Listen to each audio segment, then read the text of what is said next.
Well, I want to tell you that I'm one of those great fans, too, and I just want you to know that Shirley and I are praying for your safety and for your health, and that God's perfect will be done on November the 4th. Ms. Shirley just had a prayer event here. She's chairman of the National Day of Prayer, and we had 430 people here for the weekend. They prayed for the whole weekend. It was not a political event, but we were sure asking for God's intervention. Well, it is that intercession that is so needed and so greatly appreciated. And I can feel it too, Dr. Dobson. I can feel the power of prayer and that strength that is provided through our prayer warriors across this nation. And I so appreciate it. Well, you hear that everywhere you go, don't you? I do, and that is what allows us to continue to be inspired and strengthened. And, just that great reminder also when we hear along the rope lines that people are interceding for us and praying for us, that it's our reminder to do the same, to put this all in God's hands, to seek His perfect will for this nation, and to, of course, seek His wisdom and guidance in putting this nation back on the right track. Your faith is very much a part of who you are, isn't it? It is my foundation. Yes, my Christian faith is. Well, even Joe the plumber is being carpet bombed by the press now.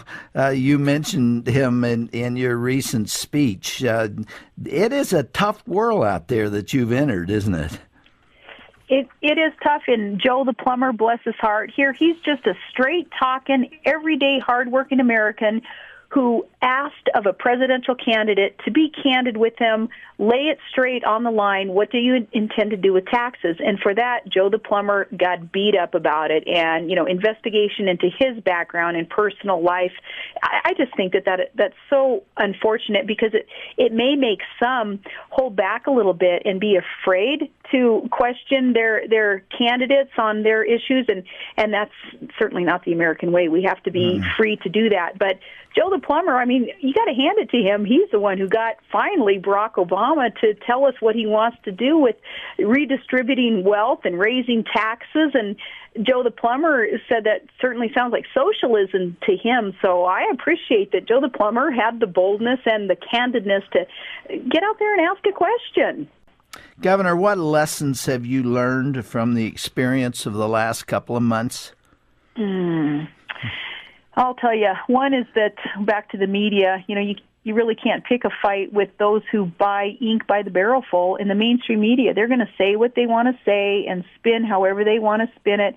And this is where my faith becomes even more important to me. I have to have faith that our words, our message will get out there to the American people, minus the filter of the mainstream media, so that American voters understand the clear choices that they have on the 4th of November.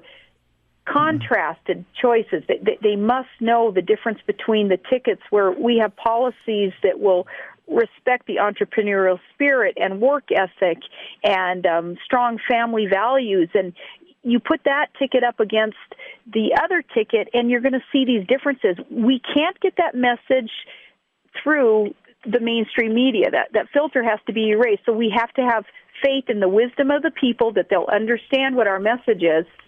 But even bigger than that, then, I have to have that faith that God's going to help us get that message out there. So just know that everybody is praying for you. You all are still apparently, I say apparently because who knows what the polls mean, but you're apparently still behind, and some say significantly. Does that discourage you? Are you encouraged by what's going to take place in the next couple of weeks? I am not discouraged at all, even hearing those poll numbers, because for some reason I have found myself over and over again in my life being put in these underdog positions, and yet still, when victory needed to be reached in order to meet this greater good, it's always worked out just perfectly fine, despite the fact that over and over again I've been, and I know John McCain have been in underdog positions. To me, it motivates us, makes us work that much harder, and it also strengthens my faith because I'm going to know at the end of the day, putting this in God's hands, that the right thing for America will be done at the end of the day on November 4th. So I'm not discouraged at all. I'm just fine with the position that we're in today.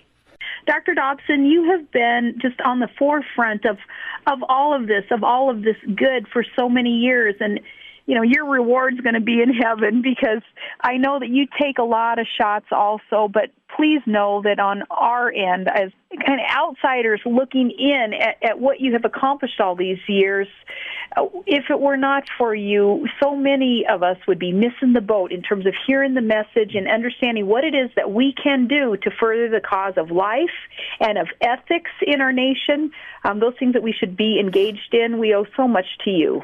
Dr. Dobson, Todd is sitting right next to me here in this vehicle before we get on an airplane. So Todd and I, too, after I speak with you, I'll share this conversation with him, and we'll be praying, too, for your ministry and for those pastors whom you had just mentioned also, that, collectively we can do all that we have within us to strengthen our country and to let Americans know that government has to be on their side. It's their government, and as we seek God's wisdom and His will in this election, we have to have faith that it's all going to be good at the end of the day there on November 4th as this country moves forward.